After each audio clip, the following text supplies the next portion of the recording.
हर साल हम दिवाली की रात लाखों दीप जलाते हैं, लक्ष्मी जी की पूजा करते हैं। पर क्या आपने कभी सोचा है आखिर क्यों यही रात धन और समृद्धि की मानी जाती है?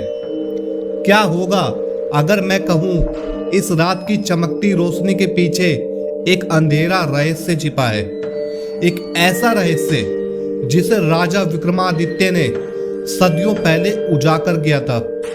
और वही रहस्य आज तक दिवाली को केवल त्योहार नहीं बल्कि एक भविष्यवाणी बनाता है। आज मैं आपको उस रात की कहानी सुनाने जा रहा हूं जब विक्रमादित्य को एक गुप्त शक्ति का सामना करना पड़ा और इतिहास की दिशा बदल गई।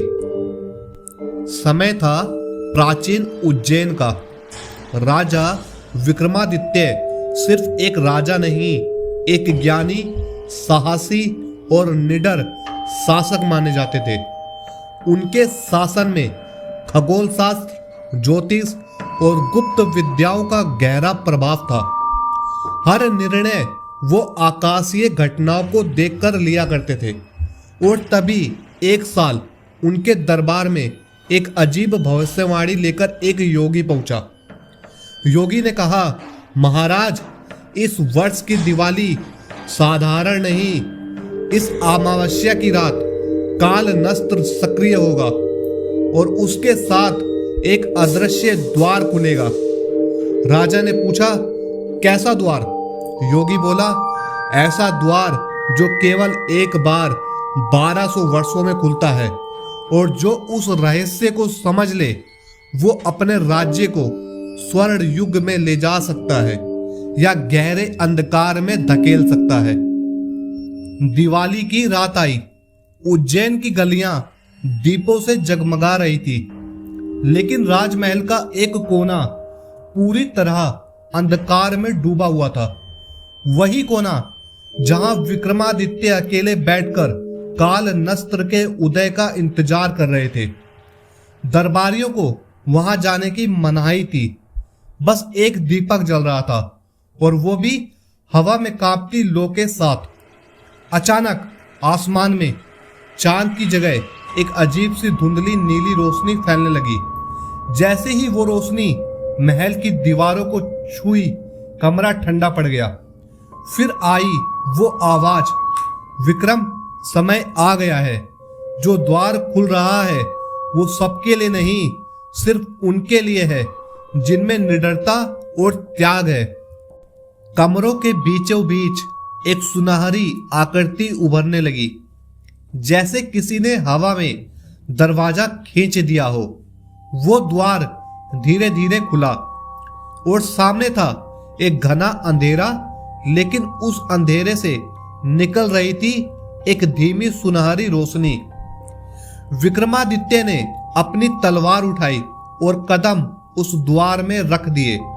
अंदर प्रवेश करते ही उन्होंने खुद को एक अजीब सी जगह पर पाया, जहां ना दिन था, ना रात, ना धरती, ना आकाश, बस एक वृत्ताकार मंच जिसके चारों ओर अनगिनत दीप जल रहे थे। और उस मंच पर खड़ी थी एक आकृति जो ना पूरी इंसान थी ना देवता। आकृति बोली, तुमने साहस दिखाया है विक्रम। अब तुम्हें 3 प्रश्नों के उत्तर देने होंगे। जवाब सही हुए तो दीपों का रहस्य तुम्हारा होगा, वरना तुम इतिहास में खोया हुआ नाम बन जाओगे। प्रश्न 1, रोशनी सबसे पहले किसे मिलती है? जो उसे जलाता है या जो उसके सामने आता है? विक्रम ने उत्तर दिया, रोशनी पहले खुद को ही प्रकाशित करती है, फिर दूसरों को। आवाज गूंजी, सत्य। प्रश्न 2, धन सबसे ज्यादा किसके पास रहता है? राजा के, प्रजा के या समय के? विक्रम बोला, धन समय के पास रहता है, राजा और प्रजा तो उसके मात्र पात्र है। आवाज गूंजी, सत्य। प्रश्न 3, अमावस्या की रात दीप क्यों जलते हैं? विक्रम बोले, अंधकार को मिटाने के लिए नहीं, उसे स्वीकार कर रोशनी पैदा करने के लिए।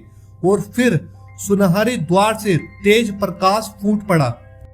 आकृति बोली, आज से हर वर्ष इसी रात जब अमावस्या सबसे गहरी होगी और जब मानव अपने डर से लड़कर दीप जलाएगा, तब धन, शक्ति और बुद्धि के द्वार खुलेंगे। यही वह रात होगी जब संसार अपनी समृद्धि को पुनः प्राप्त करेगा।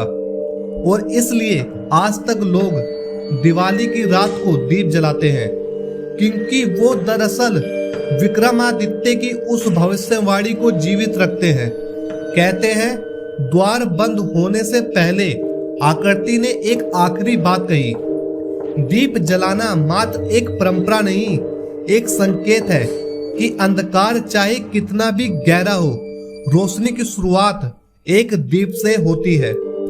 और तभी से दिवाली की रात सिर्फ लक्ष्मी पूजा का पर्व नहीं रही, बल्कि एक गुप्त शक्ति की रात बन गई। हर दीपक उस द्वार की याद दिलाता है जिसे विक्रमादित्य ने पार किया था। शायद इसी वजह से कहा जाता है, दीप जलाओ, अंधेरा भागेगा ही नहीं, रहस्य बोलेगा भी। अगर आपको दोस्तों ये कहानी पसंद आई तो हमारे चैनल को सब्सक्राइब करें, वीडियो को लाइक करें और अगले एपिसोड में जुड़े, जहां हम इतिहास और रहस्य के संगम पर एक और छिपी दास्तान सुनाएंगे।